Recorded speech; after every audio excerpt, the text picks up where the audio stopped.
I've definitely reached the point with this podcast project where it's like I've discovered that there really are absolutely no rules.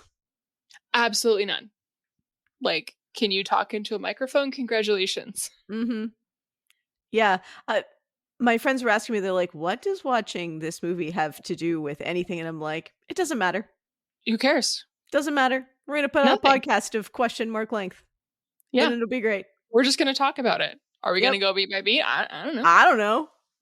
What are we going to talk about? I don't know. We're about to find out, aren't we? Right? Do you have show notes? No. What do we need show notes for? We're just going to talk for a while, and then whenever we're done talking, we're going to stop. Then Pitt Girl's going to hit the button.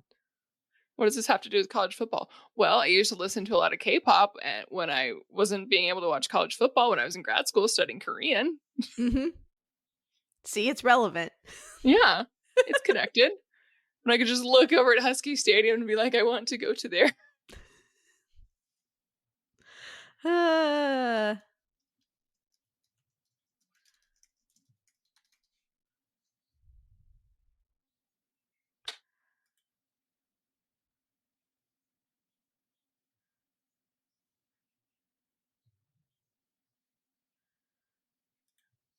Okay, good. So I'm not insane.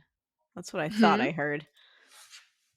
I was having a hardcore music nerd moment in listening to the Bad Guy song at the very, very end. Yes.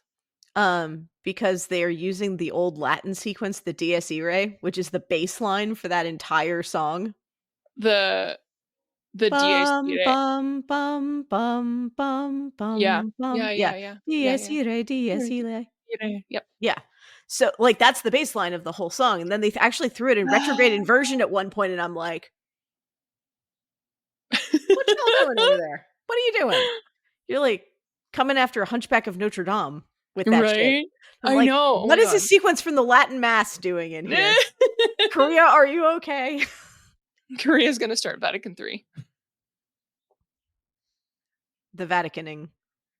Vatican harder. Is Pitt Girl coming? I don't know. We're recording. Yeah. Oh shit! I hope people enjoy this. Oh my god! I forgot to add. I hit the record button and I forgot to add myself to the stage. I've been talking. I wondered how somebody started recording. I was like, "Does Beth have the button too?" I didn't realize I had to add myself. We're so good at this. Oh my god! So good at this. We're so good at this. I did a whole like show introduction and no one heard it. Oh my god! We had dead air for like 30 seconds, and then Beth started talking about music. God. Do you want to take it again? Or? I guess. This is the best cold open we've ever done. We're never going to top this, and it's going to be on the Patreon. God. There's what we're going to do. We're going to cut just the cold open. Mm-hmm. Yep. And then we'll put that on the regular feed. Well, and it was so fun. No. That's going to be the intro for this, because we're literally like, I hope Pitt Girl comes, and then you showed up at the same time. Yes, I was here. I could see and hear you because I'm the host of this episode and I have the button. This is so good. And I didn't know really good that I have to add myself. Oh my god. This is why I don't get the button, kids. Oh my god. Ladies, okay, I do still believe we can do. Yeah. I know. Anyway, still. No, gentle listener, welcome to a very special episode of the Patreon podcast, where we have finally done the ladies podcast, and we are talking about Kpop Demon Hunters. Did any of you ask for this? No. We just wanted to do it.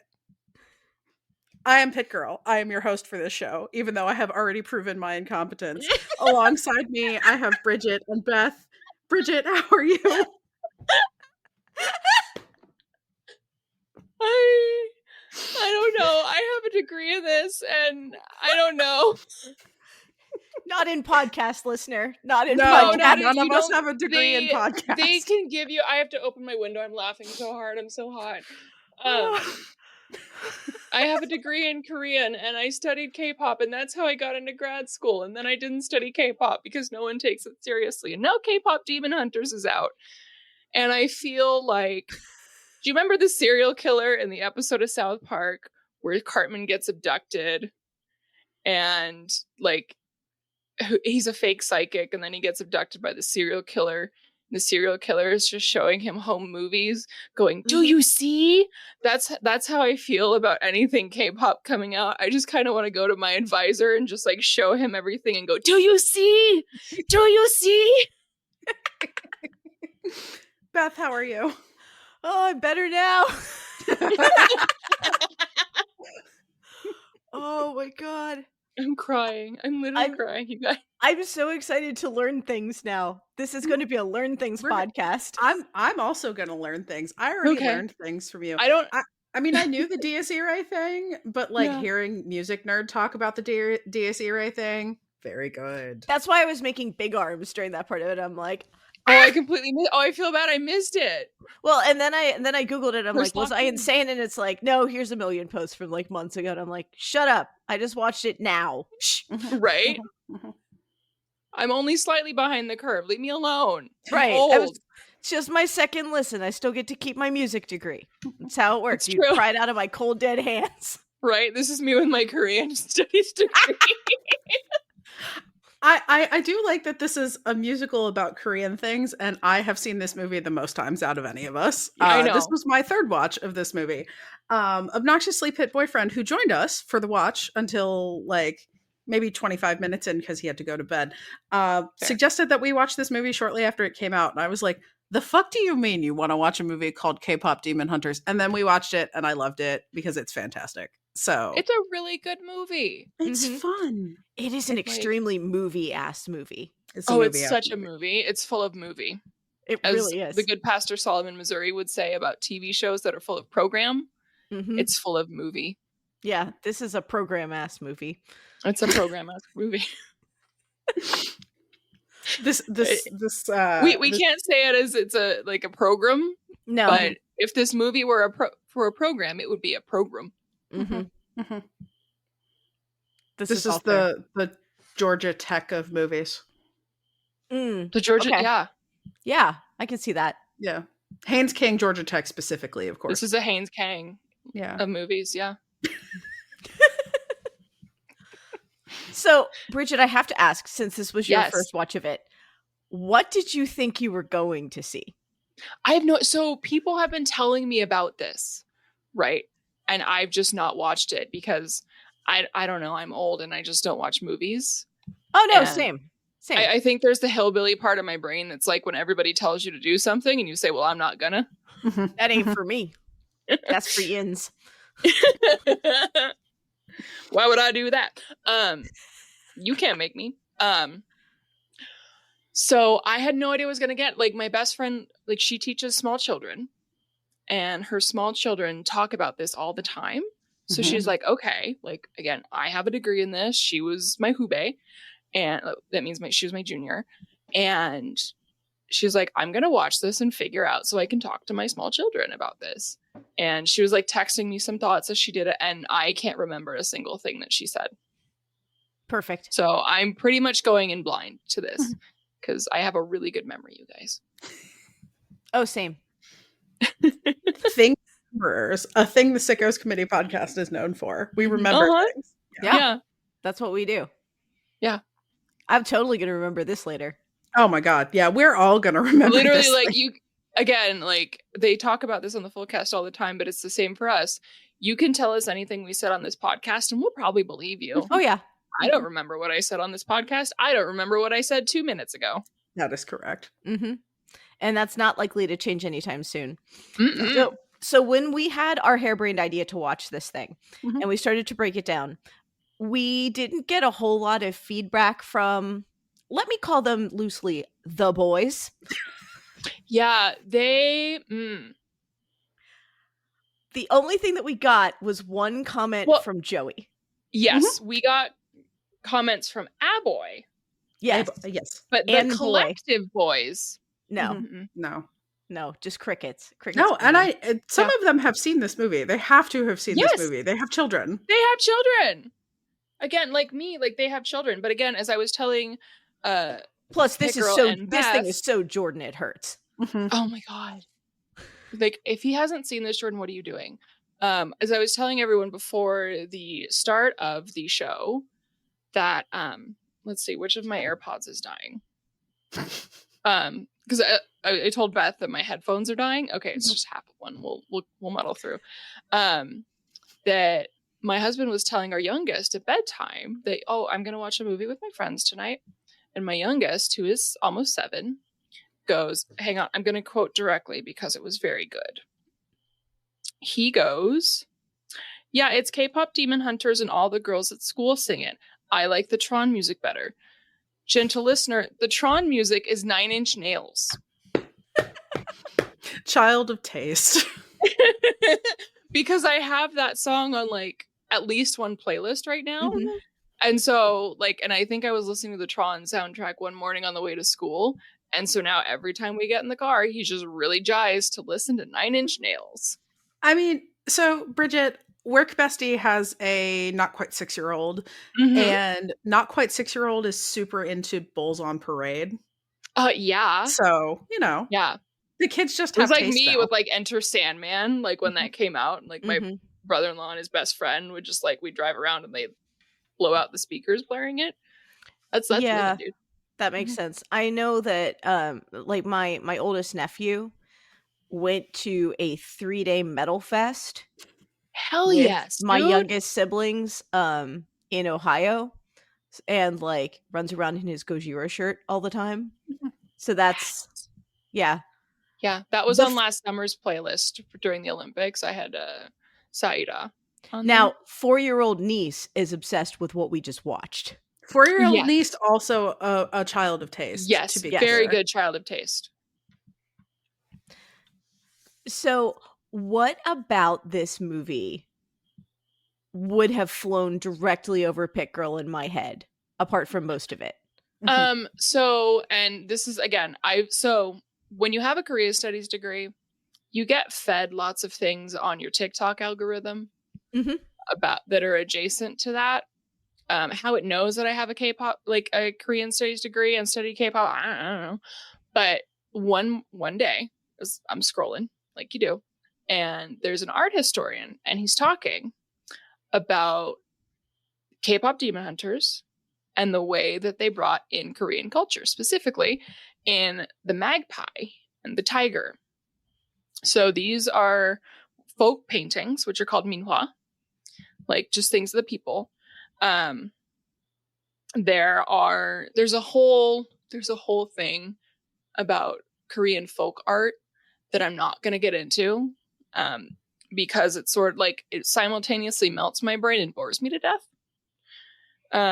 There's a Patreon tier for that, but none of you guys are paying enough for that. No, you got to do the Mike Bloomberg tier to get on that.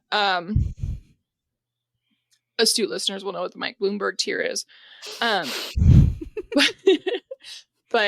podcasting is a visual medium, so you'll see the derpy tiger. It's Podcat. It's Podcat. So Podcat is a visual takedown of what were called the Yongbun. So that could be translated as the learned class or the literati. They were people who were not always landed, but mostly landed. They would take the civil service exam. They had their fancy book learning, and they controlled most of civil society up through the age of colonization. So especially during the Chosun period, which was the last dynasty before colonization. So the thing about the magpie is that the magpie is the people. So the magpie is there making the Yongbun look like a bunch of dumbasses. Because when you're a tenant farmer, the Yongbun all look like a bunch of dumbasses. So that's the genre of painting that Derpy Tiger comes from, and the magpie. But they would all have just 2 eyes. Derpy Tiger's great. I love him so much. Derpy Tiger's so good. I want a stuffy of Derpy Tiger, and I just want to snuggle him. So very good. I love it. Obnoxiously Pit Boyfriend got me this shirt that, of course, podcasting is a visual medium, but it's Derpy Tiger as a Maneki Neko. And Obnoxiously Pit Boyfriend got me this shirt. He saw it on Boot and was like, Pit Girl would like this, and it came in the mail, and he was like, I got just shut up. I was like, Can we discuss the fact that that means you have a shirt with teeth birds on it? He doesn't have no. Oh, he absolutely does. I invite you to check out the podcast chat. Okay. The Patreon podcast chat. On the shirt, he doesn't have teeth. Okay. He absolutely has teeth though. Oh. Does Magpie have teeth? Hang on. Oh, I guess he does have teeth. He has pointy beak. But he also has 3 eyes. He's mythical. That doesn't count. Okay, that's a better picture of the teeth bird. He's mythical. It doesn't count. Actual mythical birds have teeth. Don't have teeth. Real birds don't have teeth. Real birds don't have teeth. Huh. You know, I hadn't really thought about the Louisville Cardinal as mythical, but now that you mention it, listen, Hercules downright fucking totemic. Look, consider the Hokey bird. No teeth, ergo real. Consider the Hokey bird. What?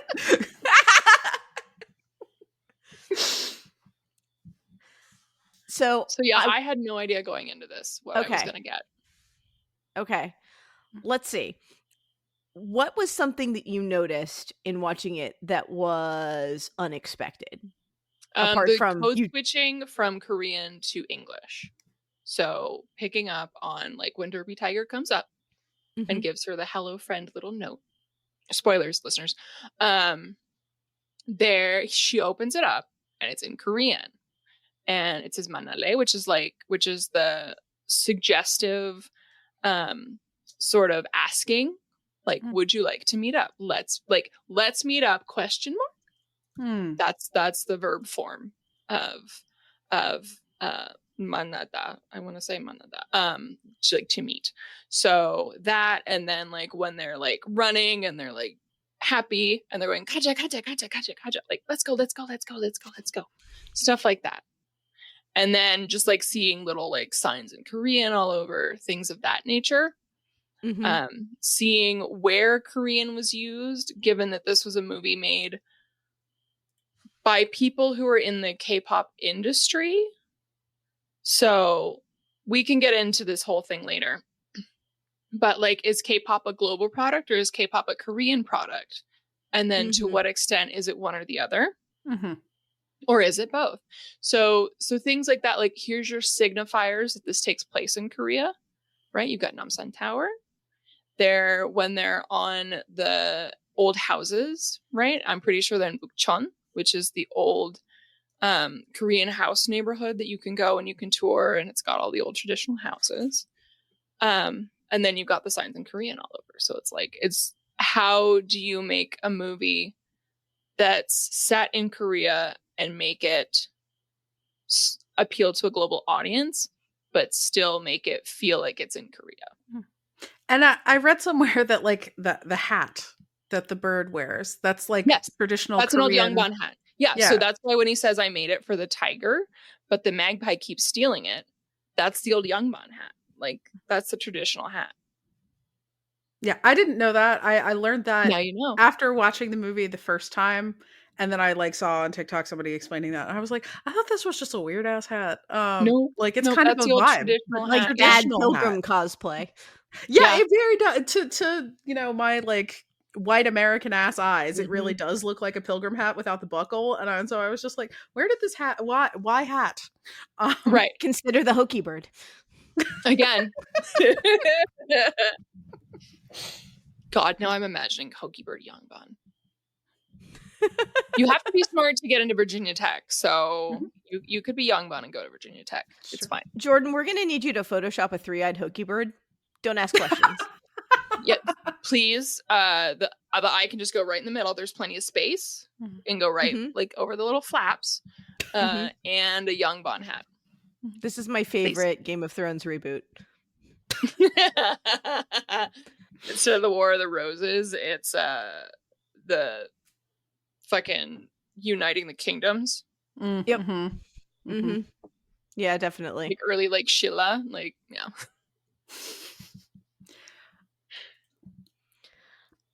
I couldn't decide if I wanted to be mad at Joey or not. When he decided to cast us. I went back through and I was like, who did he say I was? Yeah. Listener, Joey cast us in this movie. Mm-hmm. He said that I was Rumi, and I didn't know Rumi was spelled that way. In my head, they had just been calling her Rumi the whole time, like Roomie, because I didn't follow the reading stuff in this movie. Beth, they're roommates. Yeah, I know. Roommates. Yeah, like, hey, Rumi. And I'm like, okay. And I know, like, it has her name at several points, I'm sure, and I'm just not paying on the attention. ramen cup, like 2 minutes into the literally, movie. like, right in the movie, like, everybody's got their own special damyeon. Listen, at the time, I was eating pizza and trying to defend it from Podcat very valiantly. Fair. Pitt Girl is Zoe, and Brigit is Mira. At least so says Joey. Joey. So how do we feel having all watched the movie where we ended up?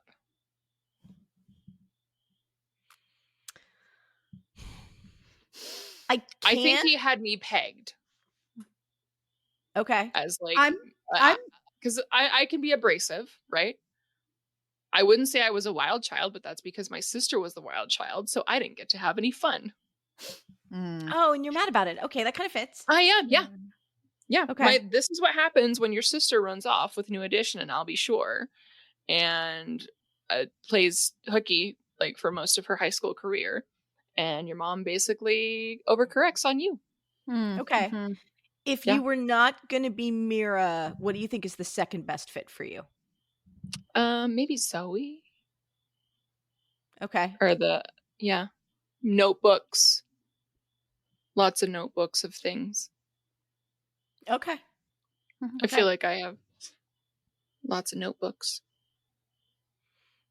What do you think, Pitt Girl? Yeah, I'm okay with being Zoe. I think Zoe's great. I wish I could pull off the buns like that. Yeah, I know, right? God. Well, you have such thick hair. I feel like you could do it. Yeah, I probably. So what I would suggest is get like a small sock, like a child's sock, or maybe a little bigger, and do the sock bun. Yeah, and just like, because that's how I used to do ballet buns in my hair. I did go as Princess Leia for Halloween one year, and I did do the sock bun for that. And Yeah. So yes, that is good. I do feel like I have enough haters energy to also be Mira. I think all of us could plausibly be Mira. Yeah, is the thing. I think we all want to be Mira. We all carry the right amount of violence in our soul. 100%. We are definitely wake up and choose violence people. Yes. I also spent a lot of this movie, because again, third time watching it, especially when Obnoxiously Pit Boyfriend was sitting here, thinking about the fact that I could probably do like pretty close to the like legitimate volume Rumi braid with his hair. You absolutely could do the full I dragon get tail so braid. much. I thought, yes. Yeah, you do. You have a ton. Yeah. Well, I kept thinking, because I didn't realize that he cast Beth as Rumi, and I was like, oh, Pitt Girl's Rumi, obviously. Yeah, I don't know if I can pull off Rumi. So I have a ton of hair, but it's not nearly long enough to do the dragon tail braid. Like my extensions are going to need extensions. Yeah. There's just that's a tough ask for me. I mean, I sing, but I'm not a power alto. So I mean, I don't know. Is anybody? EJ is incredibly impressive. Oh, hey, go Brigit. Power alto. Yeah. It's my most comfortable range. So like that's like when I got recruited for church choir. And I slotted in an alto because I had too many sopranos. At church choir, alto's my comfortable range. Yeah. Because then I don't have to go into my high voice. Yeah, EJE, who is Rumi's like singing voice artist, is fantastic in this movie. Oh yeah, very impressive. Golden is really high, really high. Yeah, she's just out here like fucking nailing that shit. Good for her. The whole voice cast in this movie is fantastic. Also, I think the main reason that Obnoxiously Pit Boyfriend originally suggested that we watch this movie is the animation. The animation in this movie is so good. It's really good. It's like gorgeous. Especially in an age when everyone just sort of like phones it in on animation. I know this because my children watch animated shows. And no one's putting that kind of effort into animation anymore. It's all the like very lazy 3D Paw Patrol kind of shit. It is the same studio that did Spider-Man Into the Spider-Verse. Oh, and that's why it looks like that. So it has like that vaguely cell shaded, which is such a smart animation technique. Cell shaded things age beautifully, and if you don't believe me, go play Wind Waker again. And if you haven't played Wind Waker yet, what are you doing? Go play Wind Waker. You can play it on Switch too if you have the Nintendo subscription. Yeah, and if you wait long enough, I'm sure they'll bring out the HD version with the really good sale. Yeah, it's a gorgeously animated movie, and they do a really good just job. The lighting. Mm-hmm. Yep. Yeah. The only thing that bothered me about the animation in this movie, and it's simply as a music nerd, everybody's lips are moving exactly the way that they should. No one breathes. No one inhales at any point in the whole movie. They just open their mouth and voices come out, and I'm like, how? Yeah, she's just out there belting with no air. Yeah, she's like belt, like shoulders totally relaxed, chest isn't rising and falling at all. I'm just magically producing my voice from nowhere. To hit that note, I would have to take what the fuck? Right, I would have to take a really big breath for that. Yeah. I mean, like, she gets into the high stuff, and like that's my happy part of my range, but I still have to breathe. Like this car don't run on nothing. I did not notice that until you pointed it out. And then I couldn't unsee it. Well, and then there's the part where, again, spoilers, she's running out after the award show, and they do animate her like breathing when she's like sprinting, but you don't have to breathe to sing in this universe, apparently, or to dance, or to fight the magic. Things. I know. Well, that's the thing too, is like singing and dancing and controlling your voice. Very hard to do. There's a reason the K-pop trainees will spend years practicing to do that, and why artists like Boa will berate her juniors because they don't do it as well as she does, because it's a lot of work. Did they call the Saja boys their juniors at one point? Yes, they said these were like, we wanted to congratulate our Hubei, that they're the juniors in the industry, and so baby Saja, he would have been called the Maknae, Maknae. The youngest is usually like little baby brother of the group is the Maknae. I know from reading that Zoe is that for that makes sense for Huntrix, which is potentially maybe also why Joey assigned me Zoe, because it me, I baby. Yeah. No baby. Oh, maybe I'm roomy because Puddles is secretly a demon. We haven't considered that possibility. Yeah. I'll have to ask. Yeah. Do you have any stripes? Have you noticed? I did wear my stripy pants. Okay. Do have my stripy pants. Mostly I have spots though. Okay. I'm a redhead, so I'm deeply bespeckled. Yes. Yeah. So more of a leopard than a tiger, really. Right. I mean, Derpy Tiger has spots too. Yes, that's true. Derpy Tiger is just a cornucopia of many things. I very much enjoyed watching it tip over the plant. I would watch a half an hour of it tipping over literally the plant. Just like the logs, but it's just him trying to get the plant to come back over. Yeah, I'm watching it. I'm like, I could watch a whole movie of this. I would be very happy. I would have a great time watching it tip over this plant. Well, he tips over the plant, and then we flash forward a little bit in the movie, and he's like sinking into the floor, and he's about to leave, and then Rumi knocks the trash can over, and we're all just like, "Oh no!" Yeah. I'm like, "Where's that?" Yeah, the only voice in this that threw me was, I can't say it, like the very big bad angry fire's name. I can't say its name correctly. Kima. Okay, Kima? Yeah. Okay. Yeah, that was the only voice that I'm like, you sound young. He's not, though, is the thing. How old is Lee Byung-hyun? Lee Byung-hyun. I never thought of that. I thought 1970. He was... Oh. Okay. He's been in a lot of movies. You've probably seen him in, you may remember him from such works as Joint Security Area, Very good movie if you haven't seen it. The Good, the Bad, the Weird, which also has a Song Kang-ho in it, as I recall. Yes. You remember from Parasite? He was the dad in Parasite. Okay. Oh. He was in I Saw the Devil, which is probably the horror movie that stuck with me most. Like, it was the most affecting horror movie.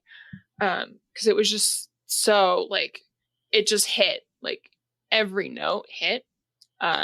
It's a lot to deal with, but it hits every note. What else? What ones has he been in? He was in G.I. Joe, the G.I. Joe movies. He was in The Magnificent Seven. He was in Squid Game. So you've probably seen him in those. Okay. Yeah, I don't know why that voice was incongruent to me for what it was. Maybe because it was like his voice is like it's a little higher than you would expect like a big booming demon voice to be. Well, they also didn't put a whole lot of processing on his voice. Like, he had a little bit of compression and like a teeny tiny bit of reverb, but that was it. I think a lot of that was like for your mom to watch. Like, if the Ummas are gonna watch, then it's like, oh, that's Lee Byung-hun. Okay, yeah, that makes sense. Like, this game with like Ken Jeong, like Ken Jeong is there, so everybody can be like, it's Ken Jeong. Ken Jeong was the manager. Yes, Justin. It took me until the end to realize that he was the manager, and I was like, oh, that's why that voice sounded familiar. But I'm also the type to like have the Wikipedia up and like be looking at who is in what and what I remember them from, and then point out like that guy was in this. Yeah, I was trying to be good and not look up anything on this movie. So the movie version of remembering some guys. Yes. You can remember some guys in lots of contexts. Yeah, it's not only a sports thing. No, everybody loves guy remembering. So other things from having seen this movie a couple times and having had TikTok figure out that I really like this movie. This movie has some other things there are other scenes that were supposed to be in it that got storyboarded and then not included in the movie. Ooh. Like, if I have a critique of this movie, I wish it was longer. Really? Yes. What got cut out? Yeah, like, there's a scene known. There's a scene that is rumored to have existed. That is, it sort of fleshes out like Rujinu a little bit more, and like they go to the aquarium. Oh, and like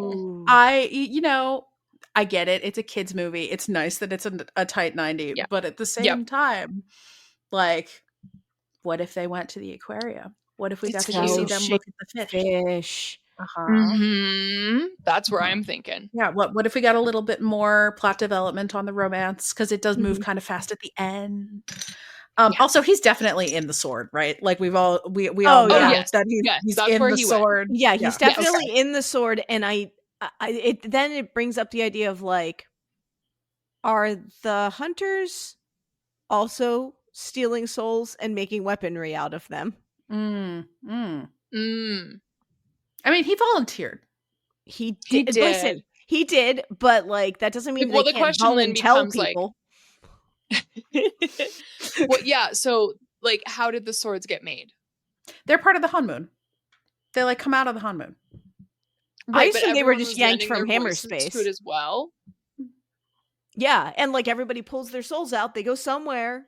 Yeah, I guess. Or do we assume that like, as long as you're in the Hanmoon, you have some sort of like infinite soul replication? Like, I donate my soul and I get a new soul, and I donate my soul and I get a new soul.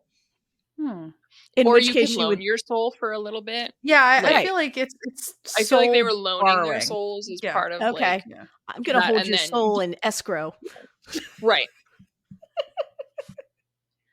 To bring it back to Korea, this is key money. It's your down payment. It's key money. What is a Hanmoon? It's the thing that keeps the demons in. I'm guessing it's just force field. I've never heard that word before. It keeps the demons in where they're supposed to be, or out. Or I mean, but there's like the scene at the beginning where they're all like trapped underneath it. So it keeps them down in hell or wherever, demon space. Which is funny. I remembered one of the things that sorry, go ahead. No, you're fine. Go for it. Oh, so one of the things that I remember my best friend texting me as I think about it was there's not really like that we remember, and listener, I'm happy to be corrected, a concept of demons in Korea. Like there's spirits, but there's not demons the way we think of them in like the Judeo-Christian concept of demons. Like you have shaman, they're there, but it's not like, oh, like we fight demons. There's like stories about demons and demon hunters. I wonder if this is like a sort of a translation quirk in the same way that like if you watch anime, sometimes in English, various things will be referred to as demons, but they're not really. So my understanding, and again, this all comes from TikToks that have just been fed to me and just planted themselves in my brain, is that the people who made this have worked in the K-pop industry and obviously like are like Korean or Korean American. Yes. It was originally like it was made for not just a Korean audience, but a global audience. Yeah, no, it was written in English. I'm sort of thinking about this like not only as the like literal translation, like direct translation thing, but just sort of sometimes conceptually things don't translate quite right. And so you just have to kind of use the word that's close in English, even if the connotations aren't correct. But I don't know enough about Korean culture to have a better answer than that. So I just learned that the whole reason I learned that the reason that Korea doesn't really have that much of a conceptual idea of demons is because of the Hanmoon. That's what I learned. Oh, it's true. Yeah, the Hanmoon keeps demons as we learned in the documentary Kpop Demon Hunters. In this essay, I will.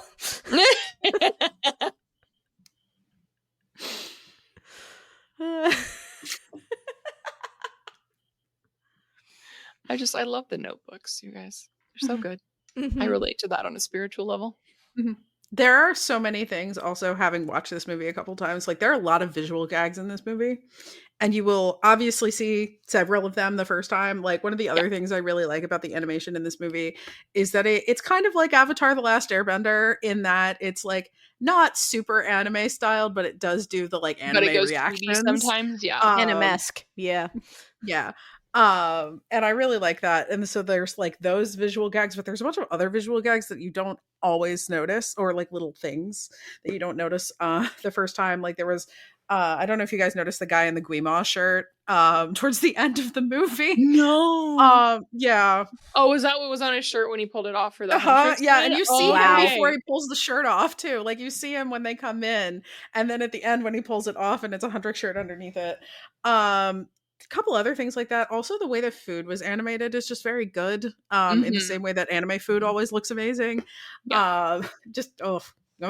Animated movies are so good. Like well done ones, obviously. Yes. Yeah. I'm looking up how much the Avengers Tower cost because I want to know what 3% of that is. Right. Yeah. 3%. 3%'s a lot. Especially like in the middle of Seoul. Like Jesus Christ. Yeah. Also, the little Ajumma at the end, or like walking with their visors and like they're looking like they're gonna go on a hike. I lived by Seoul National University, which is right by a big mountain where everybody goes hiking, and every morning I'd run into a bunch of Ajumma like they're just gonna go climb the mountain today. And they look like they just walked out of the REI, and they got the big ass visors, and it was great. I loved them. I missed them. There are a number of recurring like fan characters in this movie, and the Ajummas are my favorite. I love them so much. So the other thing that I noticed in the second watch through of this is like they run into the three girls at the end. Are we to assume that like that is like the next gen O Hunters? That was my assumption. Yes. I guess that's possible. I hadn't thought about that. I hadn't thought about that. That would make sense, but I genuinely hadn't thought about it. Netflix has already announced that there are more movies coming. Of course. Naturally. Will be interested to see what the sequels look like. Gonna be honest with you, I am extremely interested in a prequel about Rumi's mom. Like the Sunshine something or other, yeah. Yes, the Sunshine Sisters. And that's another visual reference I caught this time. I didn't notice before.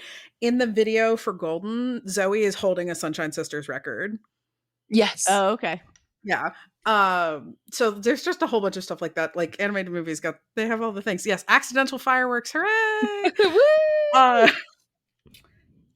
So yeah, I am very interested in a prequel movie personally, but also interested in a sequel movie, obviously, because we got to get Genu back out of the sword.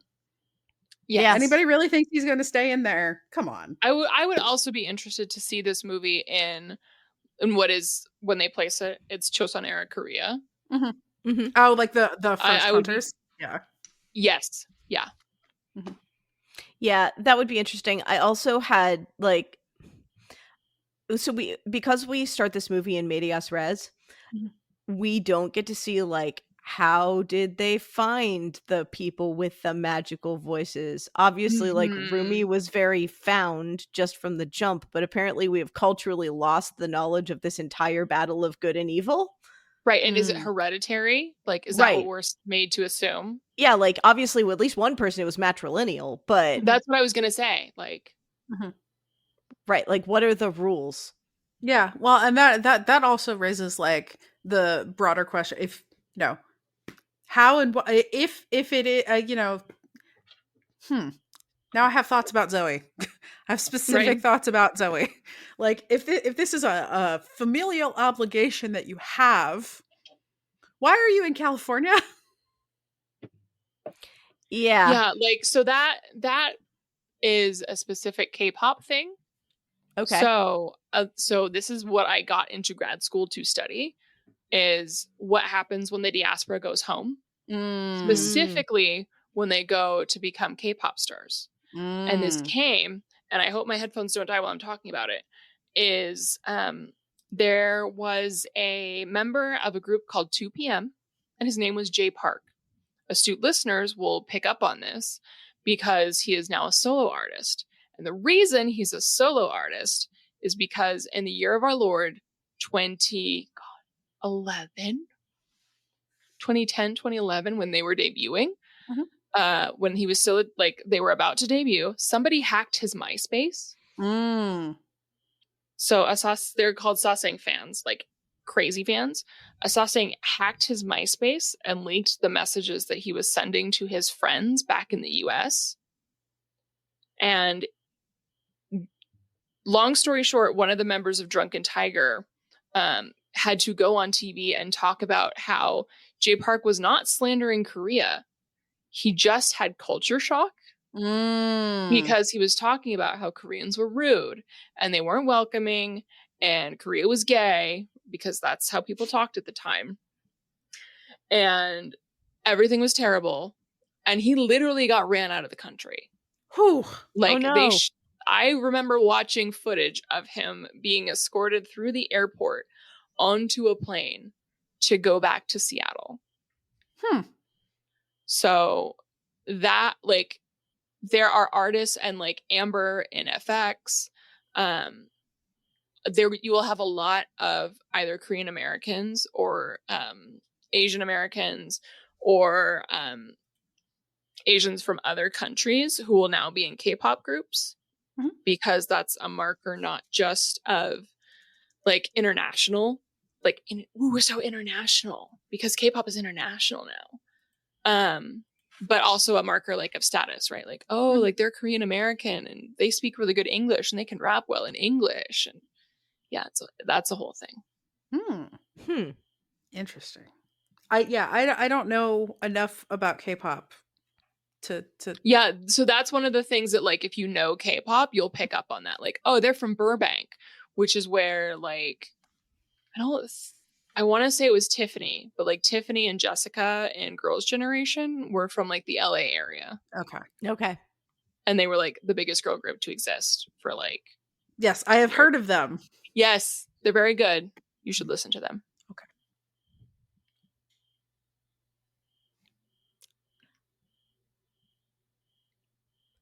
I have learned a great deal.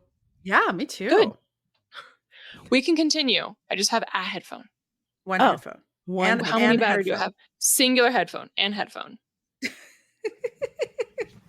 I should have just watched the movie like on my own instead of like having my AirPods in while watching the movie. But that would be smart. And we've established that I'm not that. Also, it was fun to watch the movie on stream together. Yes, it was. It Yeah. was. I enjoyed that. Are you hoping that any sequels we get for this are good sequels, or are you hoping for bad sequels? Good sequels, please. Yeah, I would be really upset if this was a bad sequel. Okay. Like, I think, like, I like that this was a K-pop property that was completely novel versus being grounded in, say, a different group. Yeah. Because it allows people both an entry point into K-pop if they'd like one, but also just to enjoy a program-ass movie, right? So I would like to see if this becomes a franchise, be just its own thing, like David S. Pumpkins. Ooh, evidently there was another song that got cut from the movie too. Interesting. Was it the Elvis sounding song that's on the album but is not in the movie that I know? No, that song is in the movie. Okay. Bad musician. Pay attention. No, because I had that same thought because I've listened through the soundtrack several times. There's the song that plays like right after after Ginu shoulder checks her. That part I was like, where in the movie was this? I had to sit down and think about it. And I think the other one is like playing while they're in the waiting room in the doctor's office. Like it is in there. It's in the movie somewhere. Similarly, the Twice song that plays during the montage, the first time I listened through, I didn't even really think about it. I was like, where is this? Oh, it's the montage song. Okay. Right. Yes. Yeah, so per gamesradar.com, there was a song that was cut but may end up in a sequel.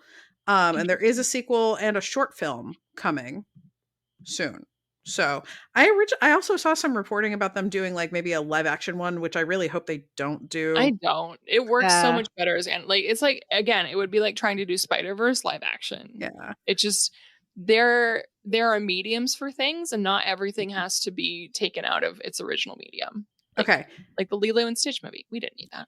We did not need that. We did not need that. I could do a whole other podcast about how we didn't need that. And also why did they de-yassify Bleakley? I mean, I know why, but like, why? There are so many reasons we didn't need that movie. Man, that magpie in real life. Nope. No. The only real life for that magpie I want is a stuffy. Yes.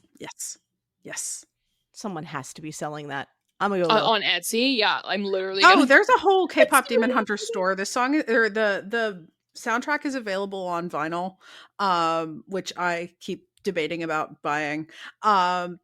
This is also something that because the way that they've done the vinyl, there's like a deluxe where it's like Huntrix and there's fold outs and all of this, and I think there's also a 7-inch with the Saja Boys songs on it, which I bet. Made me think about another movie musical. The 2001 classic of cinema, Josie and the Pussycats. Yes. That got a vinyl pressing, and it is a 12-inch of the Josie and the Pussycat songs with a 7-inch of the Du Jour songs, and it was limited edition. And of course, I can't get it now, but I desperately want it because I watched that movie as a youth, probably too young to watch that movie, but I turned out okay. It's a great movie. It's very good. So I noticed that at the end, when they turn they don't turn the Hanmoon gold. It looks like they turn it like rainbowy. Or was I crazy? They made a new Hanmoon that is better. One, yeah. Okay, new better Hanmoon. Yes. And then like Rumi's stripies are rainbow, but Rumi's eyes go back to normal.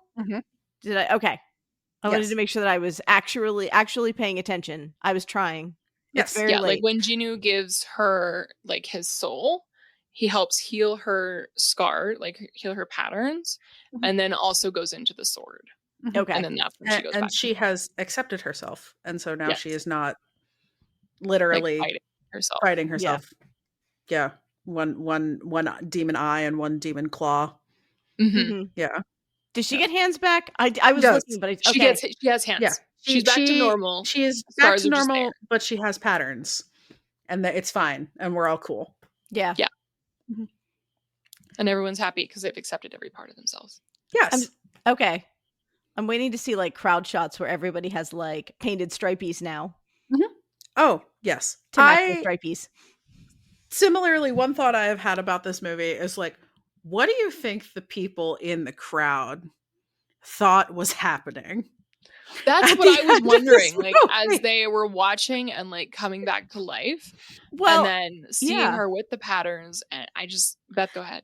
Well, after their first appearance, they're like, wow, we love the effects with like the monsters and everything else. It's like, what?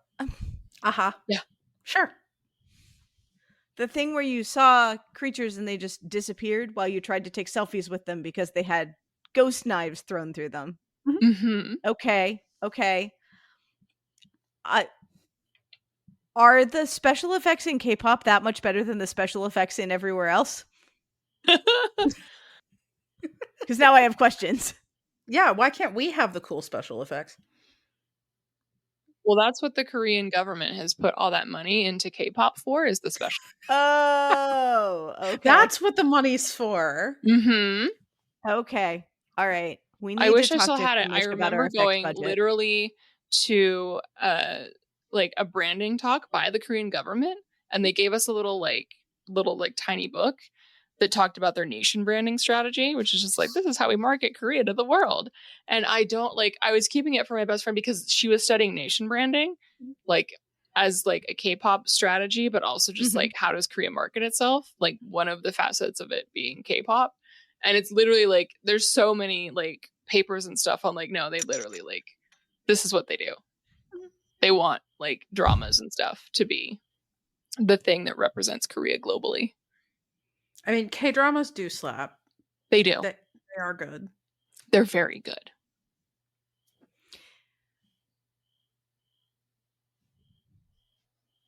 Do we have any additional thoughts? I'm sure I will. Okay. But it's also 12:30 at night. It is. Yeah. It is 12:30 Eastern, listener, and we have been going for almost an hour. That's most of the movie. Look at that. We watched a movie. We had thoughts about it. We did. And I only failed to join the recording for the first like 2 minutes. It's okay. No one will know. You made a dramatic entrance. It's okay. Unless we keep that part in. We should keep that part in. No, that needs to stay in. Otherwise, the rest of it isn't as funny.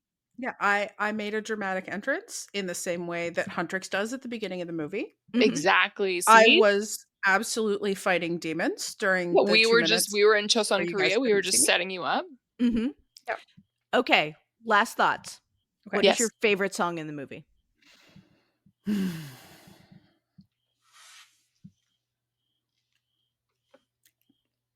Honestly, this is what it sounds like slaps. It's very good. It's very good. Listen to it with good headphones. Listen to it on Spotify with good headphones. I strongly recommend it. There's a lot of cool stuff going on in the background.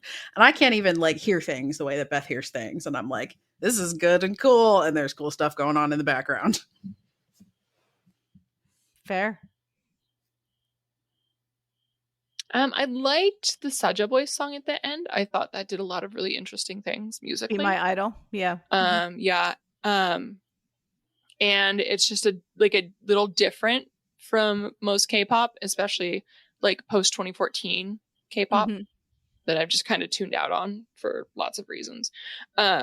Mostly that I'm just old and everything kind of started to sound the same. So I liked Golden. I thought Golden was a really good song.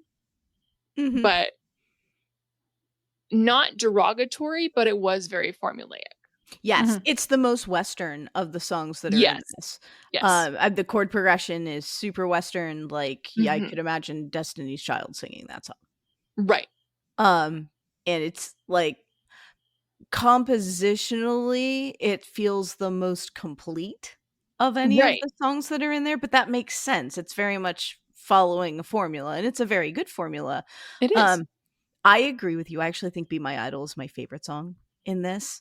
There are some really cool things that they're doing with chords in there that you don't typically hear in a quote unquote pop song before we talk about like throwing medieval sequences into pop music, which I'm always a fan of because I got a degree in church music before I got a degree in different music.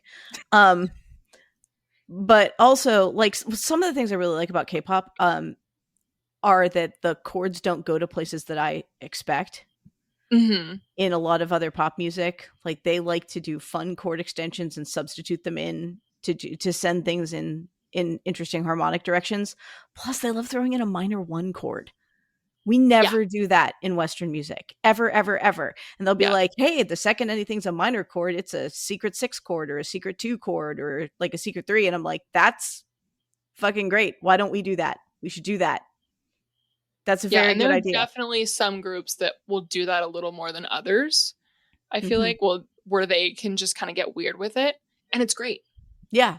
Yeah, it's one of my favorite things. Listening to K-pop does a lot of the same brain things for me as listening to Bollywood music. Yes. Same. I have one of my really good friends came from Bollywood to K-pop. Yeah, it has those same, like, there's enough Western hooks in it that I can get started on it.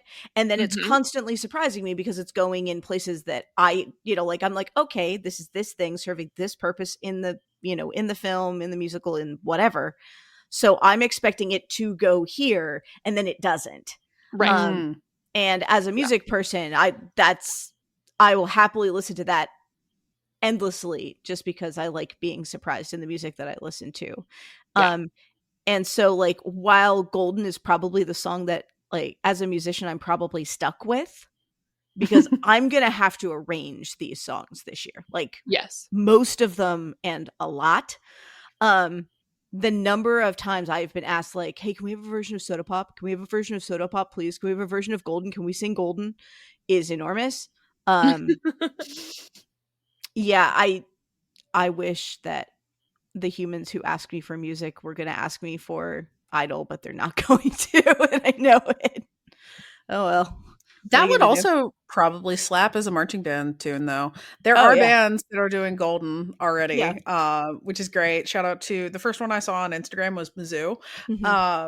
But that would slap as a band tune. Like, all of these would be fun, I think, as, like, stand band tunes. Especially, like, as Beth pointed out, like, the DAC, like, that's always really good when it's done, but, like, so good. Like, it's the pinnacle of the form when it's done by a marching band. Definitely. So I would love to hear that.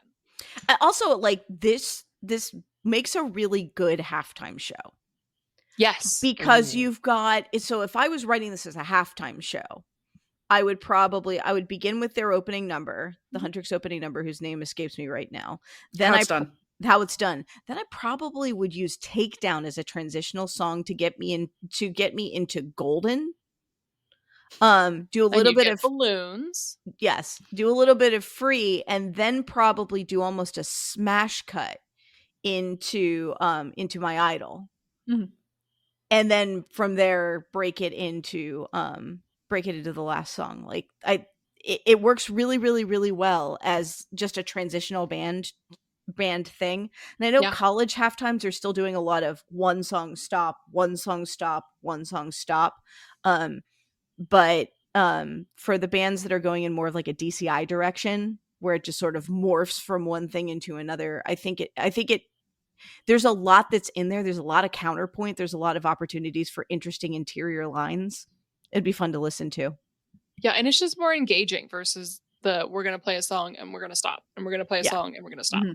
Yeah, definitely. Like, go have your announcer give a good intro at the beginning, tell people what their ears should expect to hear, and then just, I don't need to hear from you again until the end where you're like, hey, this band played, and we all clap. Literally. Band! Yeah. Band! No, this definitely works as band, like, and the number of people who are about to sing Golden at graduation is enormous. Oh my God. This is the new vitamin C.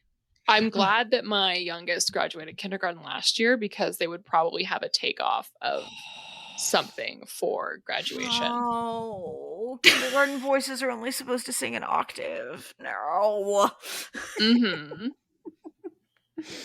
Don't mind me. I'll be over here being angry. No, it's fine. Instead, they just sang a little song about graduation to that, we're gonna go all night like it's night. Perfect. Which was a song that, like, followed me around during my graduation trip from MSU when my friends went to California. Yeah, man. Shout out to Tayo Cruz. Yeah. Yeah. Whatever happened to him? Just living off his residuals from Dynamite. Dynamite and Break Your Heart. He was a 2-hit wonder. Oh, he had God, 2. yeah. I forgot about that song. I was in high school, I think high school when that song came out. This would have been 2009. So yeah. Yep, I was in high school then. So yes, this is an era of pop music I know very well. Mm-hmm. I do, because it was on at the bar all the time. All right, friends and neighbors, I need to go to bed, and I just posted the reason in the chat. Oh, okay. Oh dear. Is it because you're an adult and you have work in the morning? I mean, yeah. Oh, Podcat Eepy. Oh, it's so Eepy. This is old lady podcast, not usual Podcat Eepy. Yeah, this is the shy Podcat who just letting you know that they're so Eepy. Is bedtime. Yeah, it's definitely bedtime. You got to oblige. You do. You do. We should do this again sometime. We should. Absolutely. Yes, but with no warning whatsoever. Obviously. Just like we gotta assemble a movie. Right. Yeah. And friends, don't suggest movies to us. We're not going to listen. We're not going to listen. No. In fact, we will take them off from consideration if you suggest movies to us. Yep. We will pick our own movies. We will decide that we are doing this within a week. We will do it. You will not know when. We will not know when. But I hope you enjoyed this. We had fun, and that's what really matters. That's exactly. We did this for us, and we hope you enjoyed it. Yep. Yay. Bye. Bye.